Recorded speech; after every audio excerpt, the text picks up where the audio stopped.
할렐루야. 감사합니다. 한 주간 제가 강단을 지키지 못했는데 그동안 기도해 주시고 또 사랑해 주셔서 진심으로 감사합니다. 제가 85년부터 전도사 생활을 시작했는데요. 금년이 32회입니다. 32년 동안 아프다는 핑계로 강단을 지키지 못한 경우가 이번이 처음입니다. 얼마나 죄송하고 또 한편으로는 32년 동안 하나님이 건강을 지켜주셨다 생각을 하니까 감사하기도 하고, 또 저를 사랑하시는 우리 장로님들과 성로님들이 저에게 계속해서 엎어진 김에 쉬어간다고 한 주 더 쉬었다가 하십시오, 그렇게 말씀하셔서 그래 볼까 하는 마음이 조금 있었는데, 제 군대 가 있는 둘째 아들 녀석이 저에게 메시지를 보냈어요. 주일날 설교를 못했다 그러니까 아버지 의자에 앉아서라도 해야지. 그래가지고 정신이 번쩍 났어요. 참 그 음성이 하나님 음성이다라는 생각을 했습니다. 해병대를 보내놨더니 해병대 정신으로 의자에 앉아서 해야죠. 네. 그래서 오늘 여러분을 뵙게 돼서 너무 감사드리고, 또 말씀을 통해서 우리에게 큰 은혜 주실 줄로 믿습니다. 아멘. 어느 날 영국 런던 템스 강변에서 한 거지 노인이 낡은 바이올린을 연주하고 있었습니다. 외국을 여행하다 보면, 특별히 유럽 같은 데는 사람이 많이 모이는 길거리에 이런 연주가들이 나와가지고 자기 모자 앞에다 벗어놓고 연주를 하면 사람들이 이렇게 돈을 던져 넣거든요. 아마도 이 노인네도 그렇게 해서 사람들에게 돈을 얻어 살 생각으로 연주를 한 것 같아요. 초락이 짝이 없는 이 노인네가 바이올린을 키는데 영 소리가 시원찮아요. 사람들이 아무 관심도 갖지 않습니다. 다 지나가는 거예요. 근데 한 사람이 지나가다 이 노인네의 모습을 보고 너무 짠한 생각이 들어서, 저도 좀 바이올린을 다루긴 합니다만은 그 바이올린을 제게 좀 주시겠습니까? 마땅치 않은 얼굴로 이 사람을 보던 노인네가 바이올린을 건넵니다. 바이올린을 받아든 이 사람이 줄을 맞췄어요. 튜닝을 하고는. 그리고 연주를 하는데 그 연주가 너무너무 기가 막힌 거예요. 너무 아름다운 거예요. 그래서 지나가던 사람들이 한 사람 두 사람 모여드는데 많은 사람들이 모여든 거예요. 심지어는 길거리에서 교통정리를 하는 교통경찰관도 와가지고 막 그것을 보는 거예요. 이 노인네가 벗어놓은 모자에 돈이 수북이 쌓였어요. 그 중에 어떤 사람이 저 사람은 파가닌이다 하고 큰 소리를 외치는 거예요. 이 파가닌이라고 하는 사람은 당대에 가장 유명한 바이올리니스트예요. 이태리 출신. 얼마나 유명했는지 2014년도에 우리나라 4월 달에 영화가 개봉이 됐는데 이 사람을 주인공으로 한 영화가 개봉이 됐어요. 그만큼 유명한 연주자, 런던에 연주가 있어가지고 와가지고 산책을 하는 길에 이 노인네를 만난 거예요, 이 사람. 그래가지고 연주를 하는데 기가 막히게 연주를 하니까 사람들이 거기 막 몰려들어서, 그래서 이 노인네의 이 모자에 그냥 돈이 수북이 쌓였단 말이죠. 똑같은 악기입니다. 누가 연주하느냐에 따라서 전혀 달라진다는 거죠. 연주자가 중요합니다. 우리는 모두가 악기와 같은 존재들입니다. 내 인생을 누가 연주하느냐에 따라서 내 인생이 완전히 달라진다는 거죠. 우리 인생은 원치 않는 불협화음이 있습니다. 때로 우리 인생에 삑사리가 나지요. 시쳇말로 삑사리가. 삶은 갈수록 메마르고 살벌합니다. 불안하고 두렵습니다. 스트레스는 갈수록 강도가 더 세집니다. 날마다 폭력과 살상의 소식으로 우리를 더 우울하게 만들어요. 행복한 삶이 과연 있긴 한가라는 근본적 회의의 질문이 생깁니다. 우리는 모두가 멋지게 우리 인생 연주되기를 원합니다. 한결같이. 과연 누가 내 인생을 연주하면 가장 아름다운 그런 음악으로 연주될 수 있을까? 오늘 본문에서는 예수님은 자기를 선한 목자다 이렇게 소개를 합니다. 왜 예수님이 선한 목자라고 소개를 하실까요? 왜 선한 목자로 오셨을까요? 오늘 10절 본문 말씀에 도둑이 오는 것은 도둑질하고 죽이고 멸망시키려는 것뿐이요 내가 온 것은 양으로 생명을 얻게 하고 더 풍성히 얻게 하려는 것이다. 선한 목자로 오신 목적이 분명해요.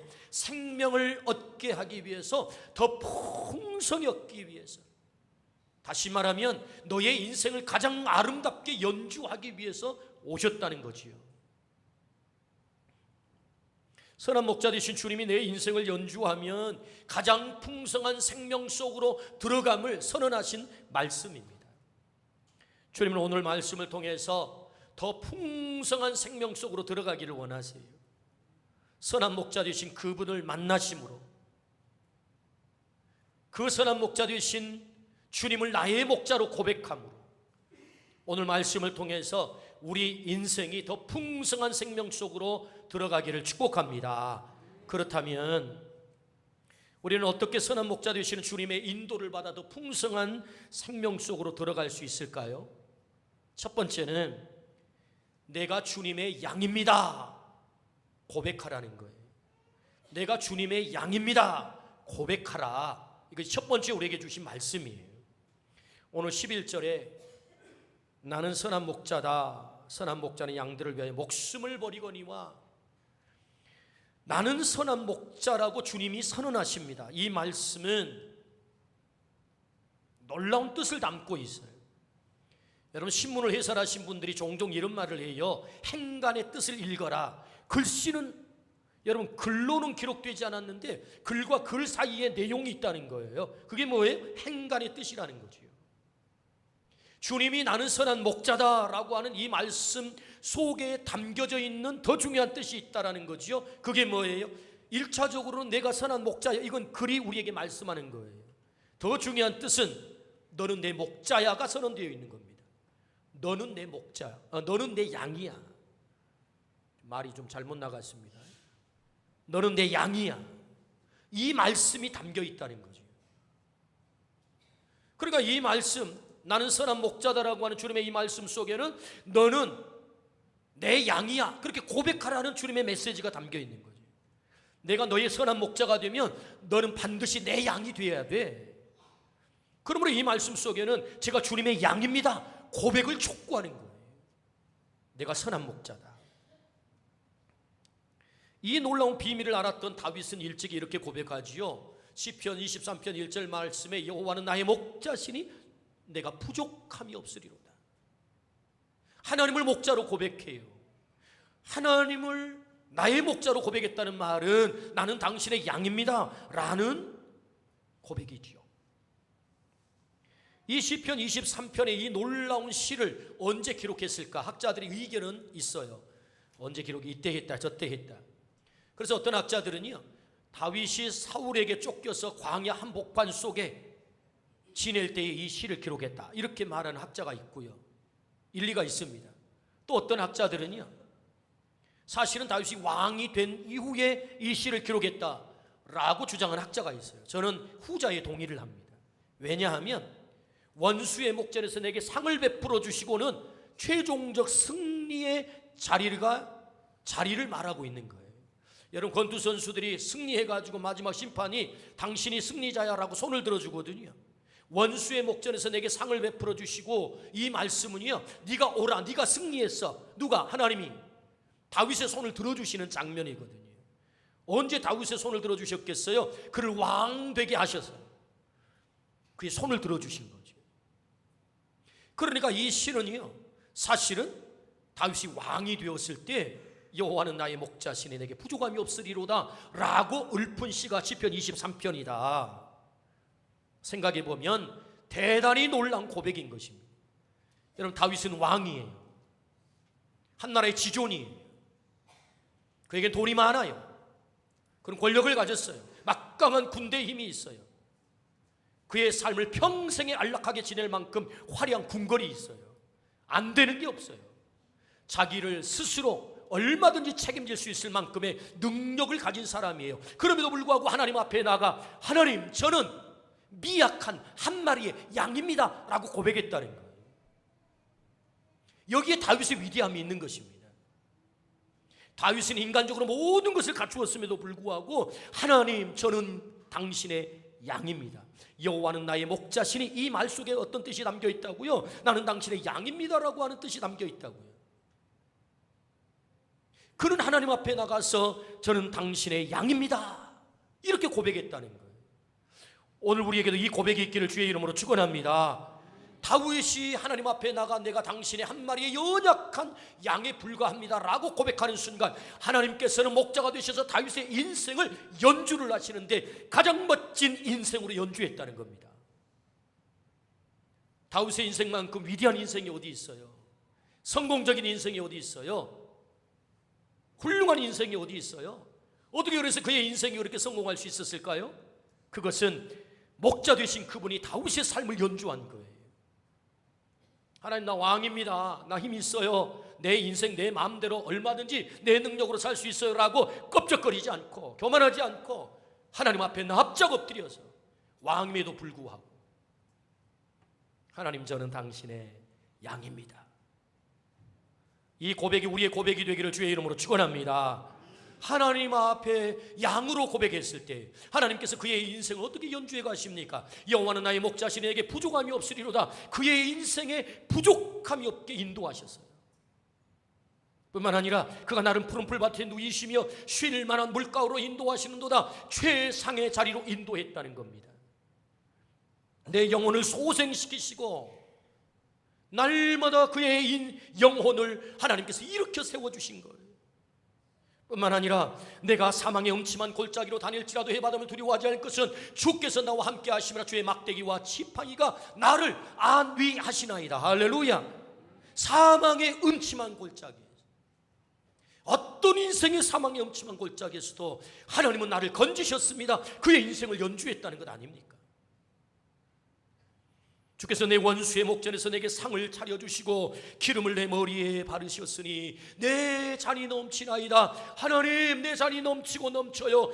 여한이 없습니다. 다윗의 인생에 여한이 없는 삶으로 연주했다는 거죠. 어떻게? 양입니다 고백하니까. 내 평생의 선하심과 인자하심이 반드시 나를 따르리니 내가 여호와의 집에 영원히 살리로다. 할렐루야. 내가 목자 되신 당신의 품을 떠나 어디로 가겠습니까? 당신만이 제 인생을 연주할 수 있는 분입니다. 당신의 양입니다 고백하니 다윗의 일생이 가장 멋진 인생이 됐다.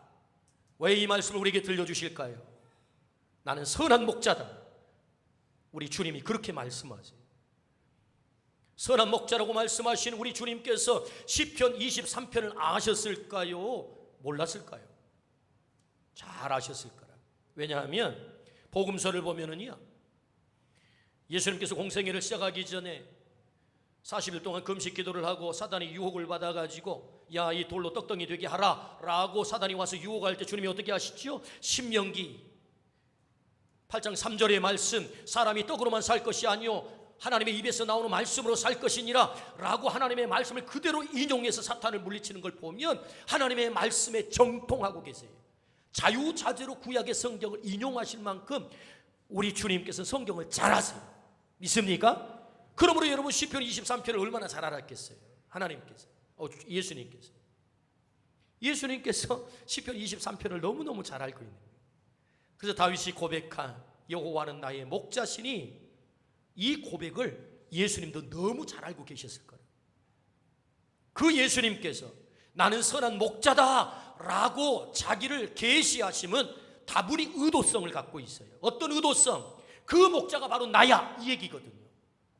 다윗이 고백했던 그 목자가 바로 나야. 내가 선한 목자. 포에멘 호 칼로스, I am the shepherd, good shepherd. 선한 목자다. 그 목자가 바로 나야. 다윗이 고백한 것처럼 너희도 나를 그렇게 고백할 수 있다면 내가 선한 목자가 되어서 너희 인생을 온전히 연주할 거야 라는 주님의 말씀이지요. 그러므로 오늘 우리가 더 풍성한 생명 속으로 어떻게 들어갈 수 있어요? 주님이 나의 목자가 되십니다. 저는 주님의 양입니다. 이 고백을 하라는 거죠. 오늘 우리가 주님의 목자가 되신 줄로 믿습니다. 목자로 고백하기를 우리 주님을 목자로 고백할 뿐만 아니라 내가 주님의 양임을 고백하기를 주의 이름으로 축원합니다. 나는 주님의 양입니다. 나는 한 마리의 연약한 양입니다. 세상적 자기 삶을 책임질 수 있는 수단과 방법이 여러분 많으신가요? 그럼에도 불구하고 주님, 제가 당신의 한 마리 양입니다. 당신 없이는 살 수 없는 바로 그 한 마리 양입니다. 이 고백하기를 주의 이름으로 축원합니다. 그럴 때 선한 목자 되신 그분이 나를 인도하신다. 두 번째, 그 선한 목자 되신 주님께서 나를 더 풍성한 생명 속으로 인도하기 위해서 어떻게 하십니까? 그 첫 번째는 목자 되시는 주님께서 나를 아신다 그랬어요. 아신다. 나를 알아요. 오늘 14절부터 15절 말씀을 한번 보겠습니다. 시작. 나는 선한 목자라. 나는 양을 알고 양도 나를 아는 것이 아버지께서 나를 아시고 내가 아버지를 아는 것 같으니 나는 양을 위하여 목숨을 버리노라. 아멘. 두 가지가 나오죠. 첫 번째는 내가 양을 안다. 그 양을 위해서 내가 목숨을 버린다. 이렇게 말씀하세요. 나를 더 풍성한 생명 속으로 우리 주님께서 인도하기 위해서 양을 아시고 생명을 버리세요. 여기 안다라고 하는 단어를 헬라어로는 기노스코라고 합니다. 이 기노스코라는 단어는 껍데기 정보만을 아는 것 아니에요. 이름, 나이, 어디서 살고 어디 출신이고 물론 이런 정보가 대단히 중요하지만 사실은 이것은 껍데기 정보죠. 도대체 저 사람은 어떤 스토리를 갖고 있는지, 왜 눈물을 흘리는지, 뭘 아파하는지, 그 마음속에 어떤 감정의 변화가 일어나는지 그것까지 다 아는 것이 뭐예요? 기노스코예요. 부부가 있어요? 부부 사이 어떤 비밀이 없어요. 부부 사이도 비밀이 있습니다. 그런데 이 부부는요, 부부 사이 어떤 비밀도 없어요. 완벽하게 서로를 공유하는 거예요. 깊이 사랑하는 거예요. 그래서 누구도 알 수 없는 그 부부간의 내밀한 것까지 다 알아요. 그렇게 아는 알미 뭐냐? 기노스코예요. 오늘 그래서 성경은 아버지가 나를 알고 내가 아버지를 아는 것까지, 성부 하나님, 성자 하나님을 알고 성자 하나님이 성부 하나님을 아는 것처럼 아는 그 알므로 나를 안다는 거죠. 기노스코 한다. 그래서 목자 되신 그분께서 나를 온전히 꿰뚫어 아세요. 왜 아셔야 돼요? 나를 온전히 책임지기 위해서. 내가 어떤 존재인지. 우리는 여기서 양된 우리를 좀 공부할 필요가 있지요. 이 양을 먼저 알면 우리가 어떤 존재인지를 알게 됩니다. 아프리카 케냐 선교사의 아들로 태어나서 캐나다 토론토에서 토양학을 공부하고 호주에서 8년 동안 양을 길렀던 필립 켈러라고 하는 설교자, 작가가 있어요. 이분이 쓰신 책 가운데 양과 목자라고 하는 책이 있는데 이 책은요 수백만 권이 팔린 베스트셀러가 됐어요. 원래 원제는, 이 책의 원제는 목자가 본 시편 23편이라는 원제예요. 그는 이 책에서 양의 몇 가지 특징을 말하는데 그 첫 번째는 양은 대단히 약하다. 두 번째는 양은 방향 감각이 없다. 세 번째는 네 다리로 발라당, 양이 넘어지면 스스로 일어나지 못한다. 네 번째는 초장에 풀을 먹는데 이 풀을 어디까지 먹어야 될지를 잘 몰라가지고 목자가 옮겨주지 않으면 막 뿌리까지 뜯어 먹어가지고 초장을 다 망가뜨린다는 거예요. 다섯 번째는 이 물을 먹어야 되는지 말아야 되는지 해로운지 유익한지 이걸 구분을 못하고 아무 물이나 벌컥벌컥 먹는다는 거예요. 이게 양의 특징이다. 양이 대단히 약해요.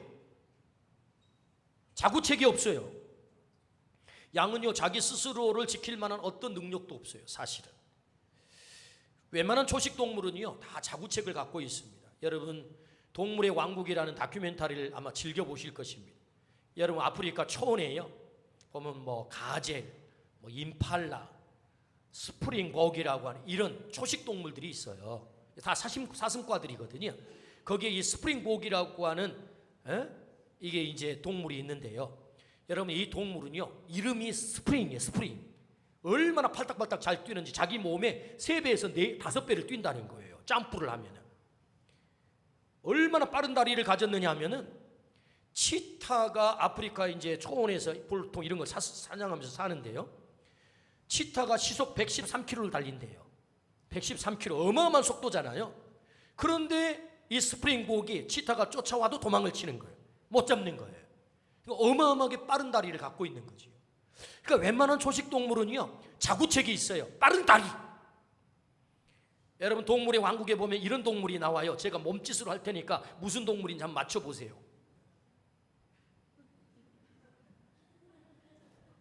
이런 동물이 있어요. 눈은 이렇게 툭 튀어나와가지고 꼬리는 길고, 느리긴 한없이 느린데 천적으로부터 자기 몸을 기가 막히게 보호하는 능력이 있어요. 그게 뭐냐? 카멜레온이에요. 카멜레온. 카멜레온 이렇게 걷잖아요. 이렇게 천천히 걷는데도 안 접해 먹는 거예요. 왜요? 위장술이 기가 막히게 뛰어난 거예요. 천적으로부터 자기 생명을 완벽하게 지키기 위해서 그린색에 들어가면 바로 그린색으로 변해요. 갈색에 들어가면 바로 갈색으로 바뀌어요. 희한한 이 위장 능력이 있는 거죠. 그래서 자기 생명을 지키는 거예요. 그러니까 미약한 웬만한 자연의 동물들이라고 하는 것은 다 자구책이 있는 거죠. 자구책. 근데 양은요, 이빨도 없어요.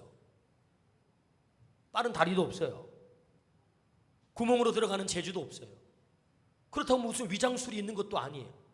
아주 푸른 풀밭에, 저 푸른 초원 위에 하얀 여러분 타켓, 이 얼마나 천적에게 좋은 타켓이 되겠습니까? 맹수가 나타나서, 천적이 나타나서 와서 잡으려고 하면 마음껏 잡아 유린할 수 있어요. 자기를 스스로 지킬 수가 없어요. 여러분, 이 이야기가 어찌 양의 이야기겠습니까? 여러분, 우리의 모습 아닙니까? 우리가 우리 생명을 직접 지킬 수 있나요? 여러분, 우리 자신이 얼마나 약합니까?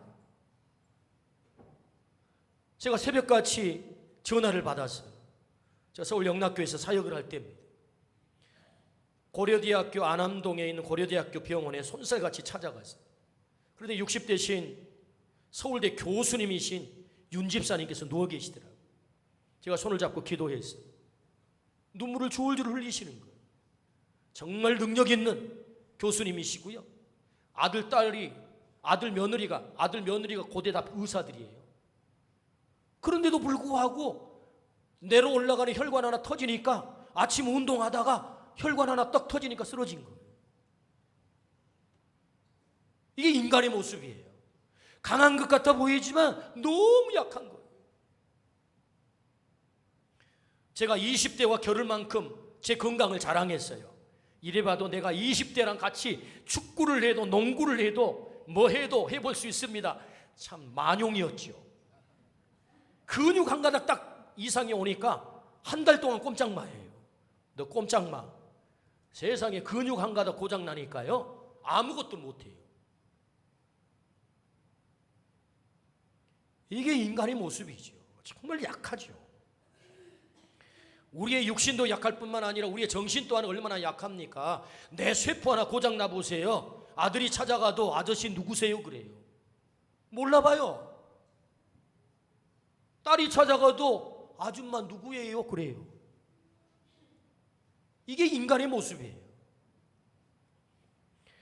말 한마디에 우리의 감정은 산산조각이 납니다.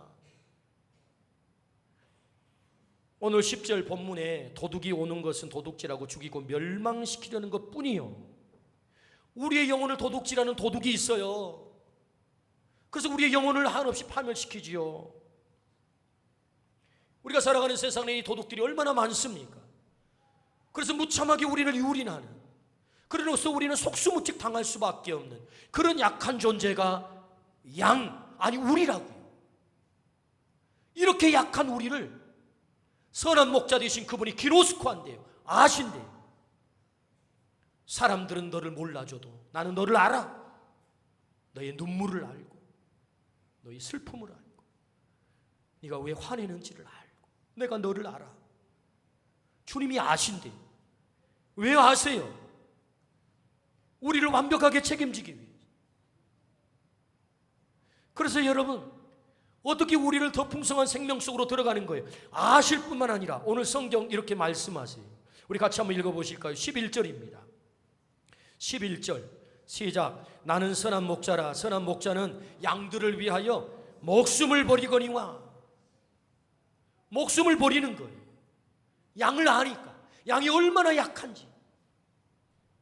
조그만 공격 앞에서도 자신을 방어하지 못하고 쓰러질 수밖에 없고, 도대체 어디로 가야 될지도 모르는 방향 감각이 없고, 무엇을 먹어야 될지 무엇을 먹지 말아야 될지조차도 구분하지 못하여서 멸망의 길로 가버릴 수밖에 없는 연약한 그 양을 위해서, 그 양을 책임지기 위해서, 그 양에게 생명을 주기 위해서 어떻게 하신다고요? 목숨을 버린다고요. 왜 목숨을 버립니까? 나를 너무 사랑하니까. 그 사망에 내버려 둘 수 없으니까. 생명을 잃고 살아가서는 안 되기 때문에. 그래서 목숨을 버린대요. 그래서 우리를 그 사망으로부터 건져 생명을 주고 더 풍성한 생명을 얻게 하신대요. 그러므로 어떻게 더 풍성한 생명 속으로 우리를 들어가게 합니까? 선한 목자 되신 그분께서 나를 위하여 목숨을 버리시는 줄로 믿습니다. 이사야 53장 6절 말씀에 이렇게 말씀하세요. 우리는 다 양 같아서 그렇게 행하여 각기 제 길로 갔거늘 여호와께서는 우리 모두의 죄악을 그에게 담당시키셨도다. 우리는 다 양 같다라고 성경은 직접적으로 말씀하세요. 너는 양이야, 양. 그런데 양이요, 다 순한 것만 아니에요. 양이요, 엉뚱한 짓을 하는 거예요. 각기 자기 길로 가요. 자기 신념을 따라, 자기 고집을 따라, 자기 주장을 따라, 자기 사상을 따라. 생명길이 아닌데도 자기 제각길로 가요. 그래서 죽음의 길인지도 모르고 거기 가는 거예요. 우리는 최근에 뉴스를 통해서 보고 있지 않습니까? 그걸 먹어야 되는지 말아야 되는지도 최상의 위치에 있는 사람들이 그걸 구분을 못해요. 우리나라의 최고의 총수가 그 먹어야 되는지 말아야 되는지 구분을 못하고 철창시세를 쳐요. 최고의 권력자가 그거 먹어야 되는지 말아야 되는지를 모르는 거예요. 이게 인생이라니까요. 우리는 다 양 같아서 각기 제 길로 가는 거예요. 자기 생각에 이게 옳은 길이야. 방향 감각 없이 말이에요. 우리나라에 40만 명의 무당이 있대요. 선거철이 되면 문정성시를 이룬대요. 왜요? 모르는 거예요. 어디로 가야 될지. 그러니까 정작 누구를 찾아가요? 나 어디로 가면 되겠습니까? 어디로 출마하면 되겠습니까? 이거 먹어야 됩니까? 말아야 됩니까?를 다 그런 분들한테 묻는 거예요. 이게 연약한 양된 우리의 모습 아닙니까? 그 양을 위해서, 그 양을 살리기 위해서 어떻게 해요? 목자 되신 그분께서 목숨을 버린다라고 말씀하세요.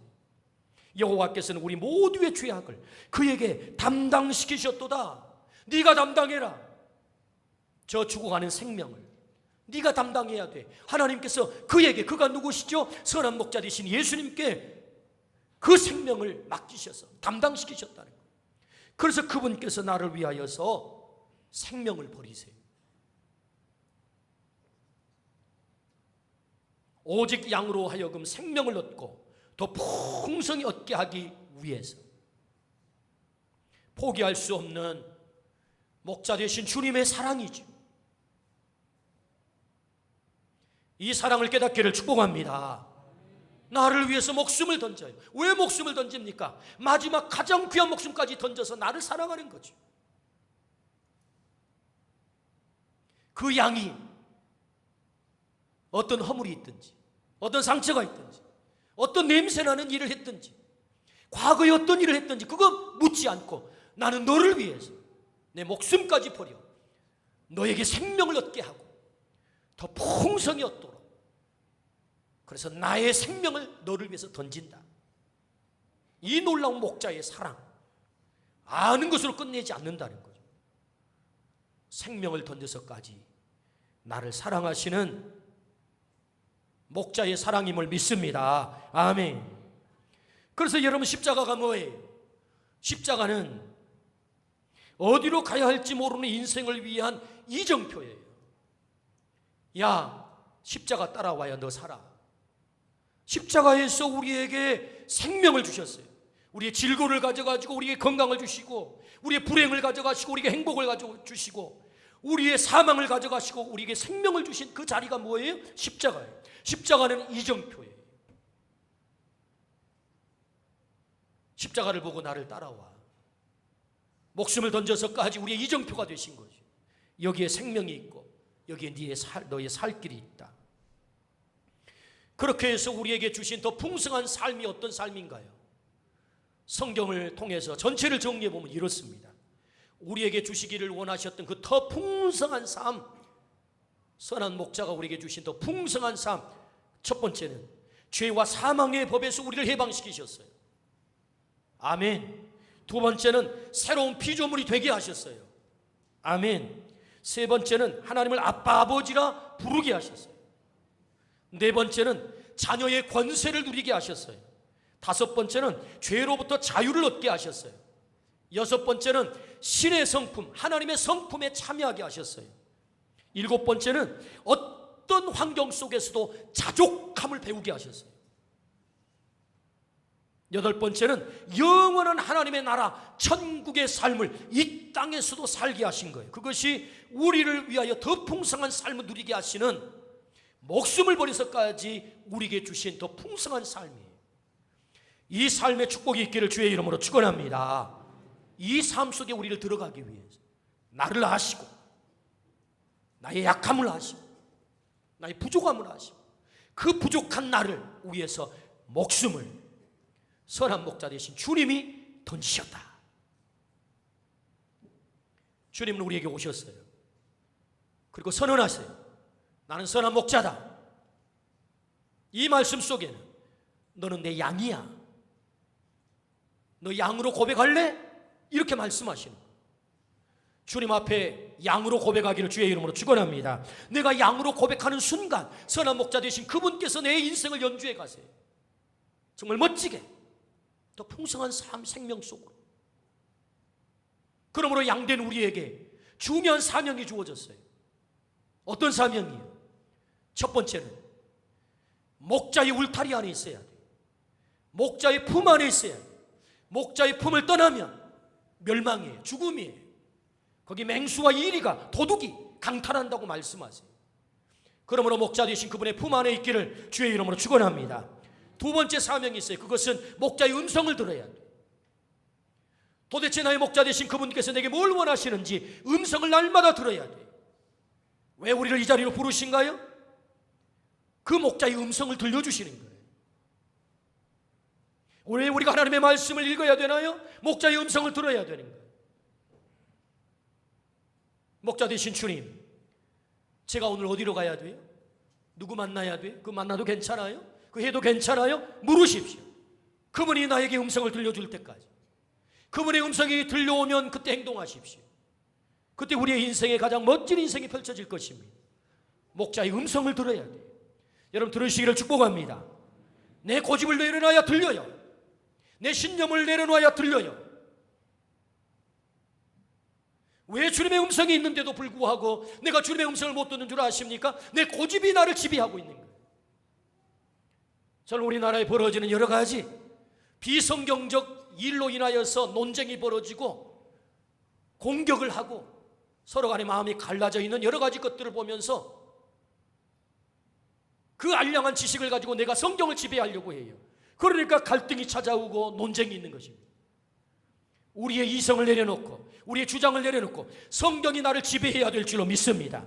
성경이 나를 있게 해야 돼요. 하나님의 음성이 나를 지배하게 해야 된다고요. 여러분 목자의 음성 들으시기를 축복합니다. 내가 양으로 고백했다면 당신의 음성을 듣겠습니다. 그래야 살아요. 그래야 생명이 있어요. 세 번째, 양의 사명이 무엇입니까? 목자의 인도를 받아야 돼요. 자기 고집대로 가지 말고 주님이 인도하시는 대로, 주님이 인도하시는 대로 가면 내 인생 정말 멋지게 연주해 주세요. 그분과 동행하면 멋지게 내 인생이 연주돼요. 주님께 인도함을 받고, 목자 되신 주님께 인도함을 받고 실패할 인생이 어디 있어요? 불행해진 인생이 어디 있어요? 성공하지 못한 인생이 어디 있어요? 주님이 말씀하세요. 나는 당신의 양입니다. 그렇다면 나의 인도를 너 받아야 되겠다. 양된 우리 모두가 선한 목자 되신 그분께 온전히 인도함을 받기를 주의 이름으로 축원합니다. 더 풍성한 생명 속으로 우리 주님이 약속하세요. 저는 우리 교회가 사는 길도 바로 여기 있다고 믿습니다. 한국 교회가 다시 부흥하는 길도 바로 여기 있다고 믿습니다. 목자 되신 그분을 따라야 돼요. 그분이 아니야 그러면 아닌 거예요. 그분이 맞아 그럼 그것은 맞는 거예요. 이 나라가 살 길도 강대국 사이에서 여러 가지 어려운 일들이 있지만 진정으로 이 나라가 살 길, 이 민족이 살 길은 목자 되신 그분께 인도함을 받는 거예요. 주님이 뭘 원하시는지, 주님이 어떻게 인도해 가시는지 거기에 사는 길이 있어요. 오늘 우리 모두가 선한 목자 되신 주님 앞에 주님 내가 당신의 양입니다 고백함으로 풍성한 생명 속으로 인도하시는 주님의 이 축복이 우리 모두의 것이 되기를 축원합니다. 아멘. 기도하십시다.